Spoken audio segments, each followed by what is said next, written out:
Cheguei a Red Canyon numa tarde de outubro, quando o sol caía vermelho como sangue sobre as casas de madeira podre e os homens bebiam na varanda do salão como se estivessem esperando o fim do mundo. Eu era carrasco itinerante, profissão que ninguém escolhe por vocação, mas por necessidade ou covardia. E o xerife Dalton me mandou buscar porque suas mãos tremiam demais para apertar a corda. A cidade cheirava a poeira, estrume e medo. No centro da praça erguia-se a forca recém-construída, madeira clara ainda sangrando seiva, e ao redor dela uma multidão se aglomerava como moscas sobre carne morta. Havia crianças nos ombros dos pais, mulheres com sombrinhas, comerciantes fechando as portas para assistir ao espetáculo.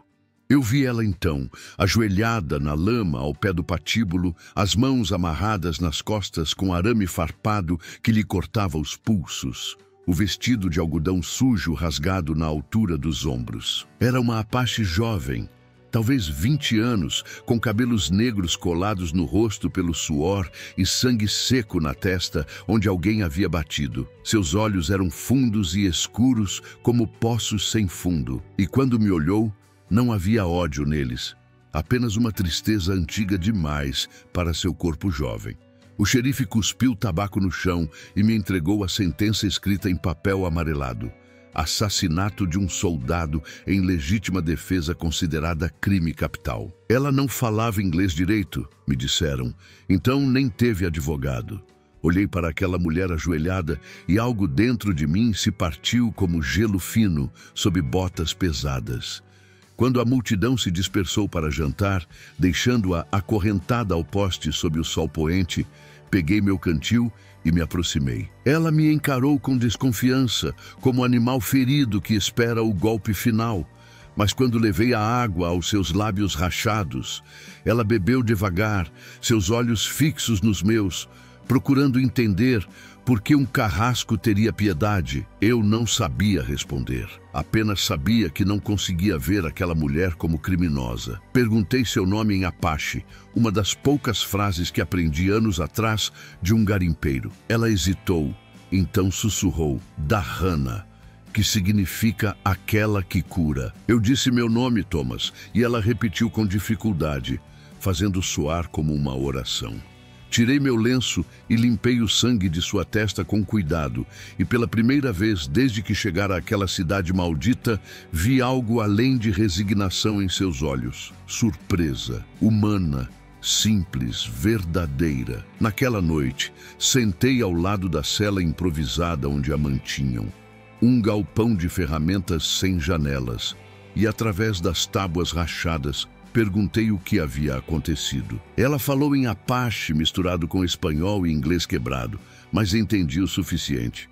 O soldado que supostamente matara havia invadido a cabana onde vivia sozinha após sua tribo ser massacrada, tentara violentá-la, e ela o esfaqueara com a faca de cozinha. Simples assim, autodefesa. Mas para os homens de Red Canyon, uma índia não tinha direito à autodefesa. Ela era culpada por existir. Durante 3 dias antes da execução marcada, visitei Dahana sempre que possível, levando comida, água, às vezes apenas ficando sentado em silêncio do outro lado das tábuas. Ela começou a falar mais, me contando fragmentos de sua vida, como quem junta cacos de vidro quebrado, tentando lembrar o formato original do espelho. Sua mãe morrera de varíola quando tinha 7 anos. Seu pai fora morto por caçadores de recompensa quando tinha 12. Sua tribo inteira dizimada numa noite de inverno quando tinha 15. Ela sobrevivera escondida sob os corpos de seus irmãos, respirando o cheiro de sangue e pólvora até o amanhecer. Aprendera a viver sozinha nas montanhas, caçando, pescando, curando feridas com ervas que sua avó lhe ensinara. Vivia em paz, longe dos homens brancos, até que um deles decidiu que nem isso lhe era permitido. Sua voz era baixa e cadenciada quando falava, como vento passando por desfiladeiros, e eu percebi que estava ouvindo não apenas uma história, mas um testamento. As últimas palavras de alguém que sabia que seria apagada do mundo sem deixar marca. Isso me destroçou mais do que qualquer violência que eu já testemunhara. Comecei a questionar o xerife, a mostrar a sentença injusta. Mas ele riu na minha cara e disse que se eu não cumprisse meu papel, ele encontraria outro carrasco e me prenderia por obstrução da justiça. Red Canyon não queria justiça. Queria sangue Apache para lavar a honra de um soldado bêbado e violento. Era teatro e eu era o ator principal de uma tragédia que me enojava. Na manhã da execução, o céu amanheceu cinza e pesado, prenunciando tempestade. Vesti minha roupa preta de carrasco. Coloquei o capuz que escondia meu rosto e caminhei até o galpão onde Dahana esperava. Quando abri a porta, ela estava de pé, as mãos ainda amarradas, o rosto limpo, como se tivesse se preparado para uma cerimônia. Me olhou sem medo e pela primeira vez sorriu, um sorriso pequeno e triste que partiu meu coração ao meio. Conduzia pela rua principal enquanto a multidão vaiava e cuspia, atirando pedras e gritando obscenidades. Ela manteve a cabeça erguida, o olhar fixo no horizonte distante, como se já estivesse caminhando em outro mundo. Subimos os degraus da forca juntos e o silêncio caiu sobre a praça como um manto pesado. Coloquei a corda em torno de seu pescoço com mãos trêmulas e quando ajustava o nó, ela virou o rosto levemente em minha direção e sussurrou em Apache: "Xie, irmão." Meus olhos se encheram de lágrimas sob o capuz. Ela me chamava de irmão, não de algoz. Reconhecia em mim, não o executor de sua sentença injusta, mas um homem preso nas mesmas correntes invisíveis de um sistema que desumanizava a ambos. Naquele instante, tudo mudou. Olhei para a multidão sedenta de sangue, para o xerife com seu sorriso satisfeito, para as crianças sendo ensinadas que ódio e vingança eram virtudes, e soube que não podia fazer aquilo. Tirei a corda de seu pescoço num movimento rápido e gritei para a multidão atônita que aquela mulher era inocente, que a sentença era uma farsa, que Red Canyon estava enforcando sua própria humanidade. O tumulto foi imediato. Homens subiram na forca, o xerife puxou sua arma. Mas antes que pudessem nos alcançar, cortei as cordas que prendiam as mãos de Dahana com minha faca e a empurrei em direção aos fundos do palco. Gritei para ela correr. Ela hesitou. Me olhou com uma intensidade que gravei para sempre na memória. Então saltou da forca e desapareceu entre as casas enquanto tiros explodiam ao meu redor. Fui preso imediatamente, espancado, jogado na mesma cela onde ela passara seus últimos dias. Durante 3 semanas, apodrecei ali, ouvindo os homens discutirem se deveriam me enforcar ou apenas me exilar. Escolheram o exílio, talvez porque enforcar um branco por defender uma índia criaria um precedente perigoso para a consciência frágil daquela cidade. Me expulsaram numa manhã fria de novembro, sem cavalo, sem armas, apenas com a roupa do corpo e a certeza de que havia feito a única coisa certa em anos de profissão errada. Caminhei por dias através do deserto e das montanhas, seguindo rastros vagos e intuição, até encontrar um vale escondido onde fumaça subia de uma cabana pequena e bem construída. Dahana estava lá, viva, plantando ervas medicinais num jardim cercado por pedras brancas, dispostas em padrão circular, símbolo Apache de proteção e renascimento. Quando me viu, largou a enxada e ficou imóvel, como se estivesse vendo um fantasma. Então correu em minha direção e me abraçou com força. E pela primeira vez, desde que nos conhecemos, ambos choramos. Não havia palavras suficientes em Apache ou inglês para expressar o que sentíamos.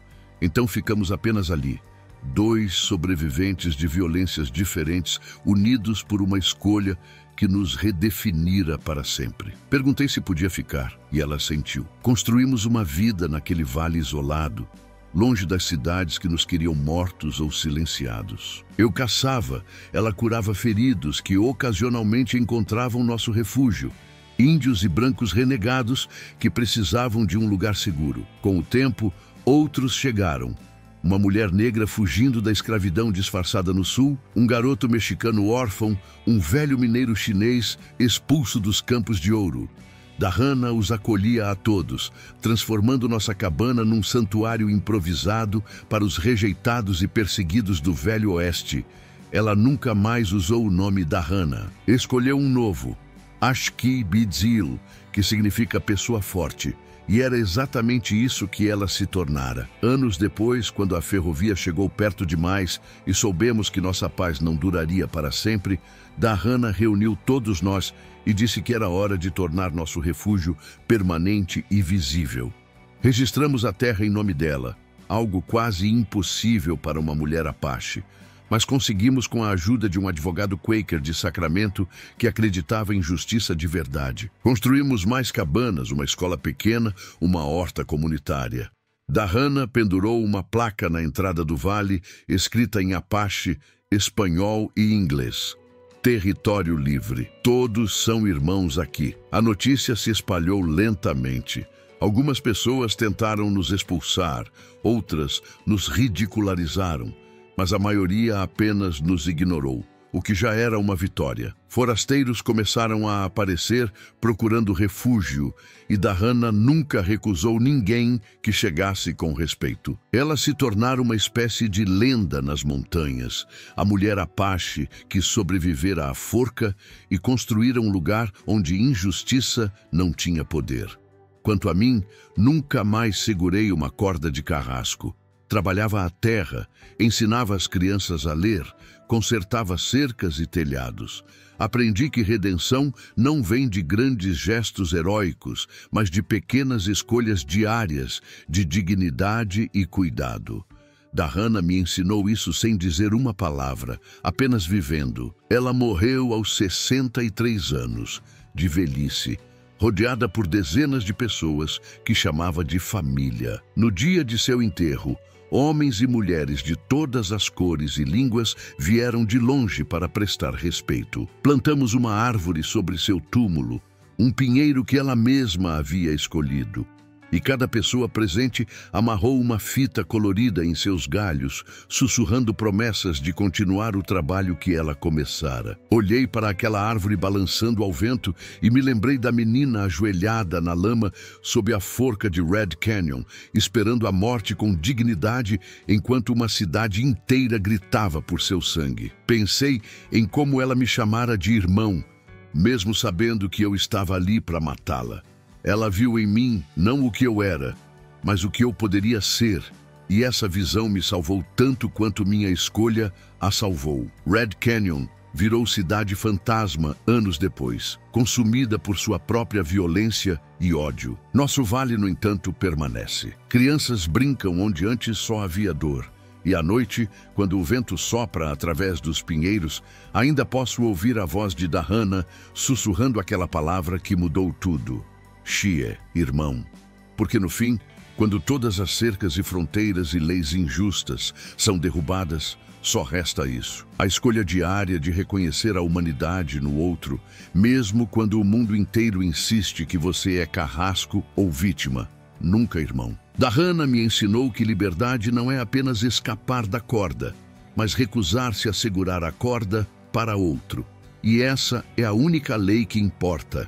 A única que vale a pena obedecer, a única que transforma a terra manchada de sangue em território sagrado, onde todos, finalmente, podem chamar uns aos outros pelo nome verdadeiro: irmão, irmã, humano, livre. Mas a história não termina com sua morte, porque histórias verdadeiras nunca terminam realmente, apenas se transformam em outras histórias, como rios que mudam de nome, mas continuam fluindo para o mesmo oceano. Nos anos que se seguiram ao enterro de Dahana, o vale cresceu de forma que ela jamais imaginara.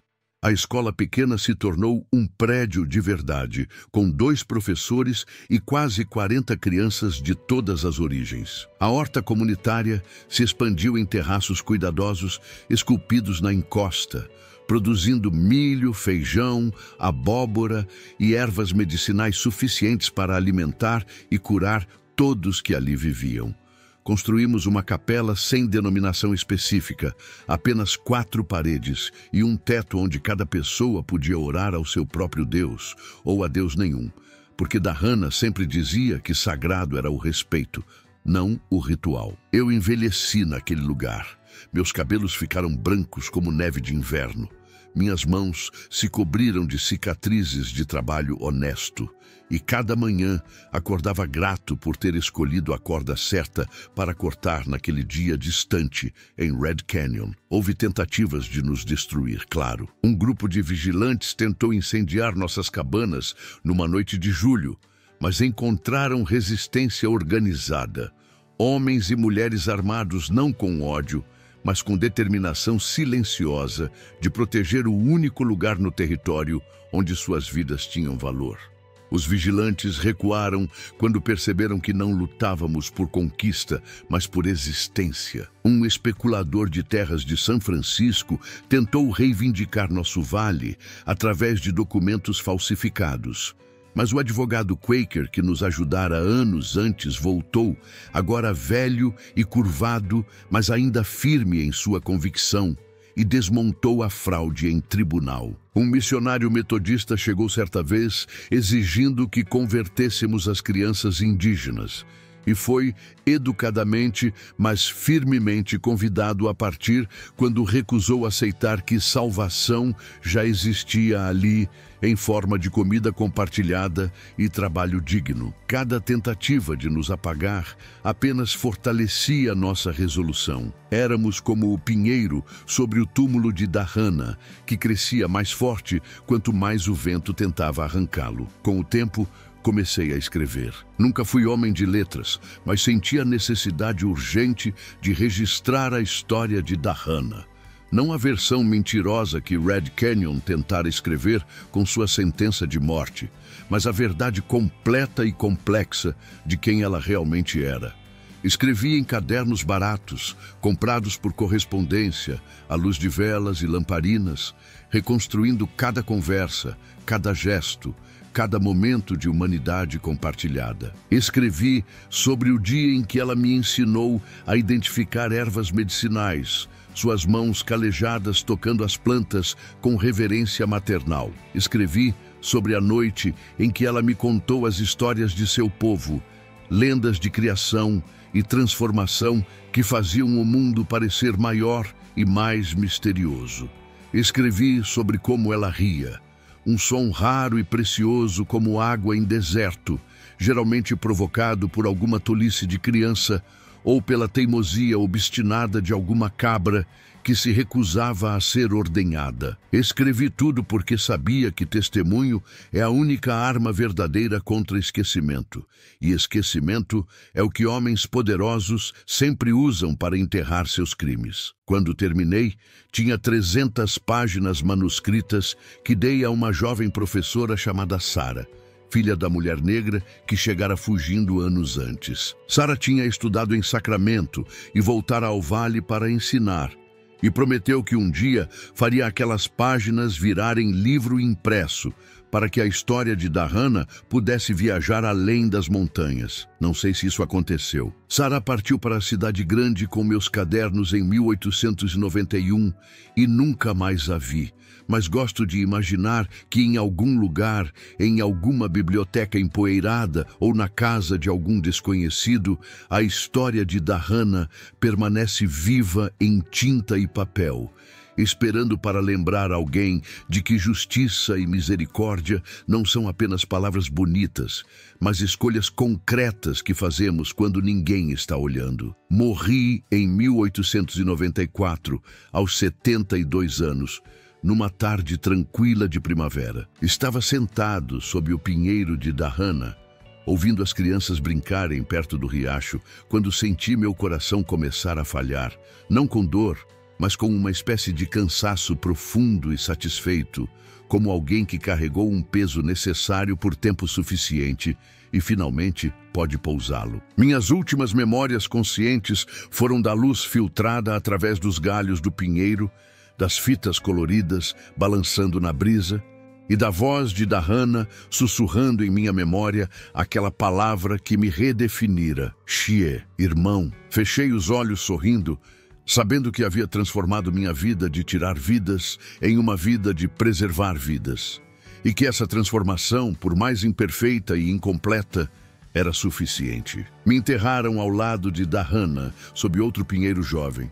E segundo me contaram depois, dezenas de pessoas compareceram, cada uma amarrando sua própria fita colorida, sussurrando suas próprias promessas de continuar construindo o mundo que ela começara a imaginar naquele dia impossível sob a forca, quando recusou deixar ódio ser sua última palavra e escolheu amor.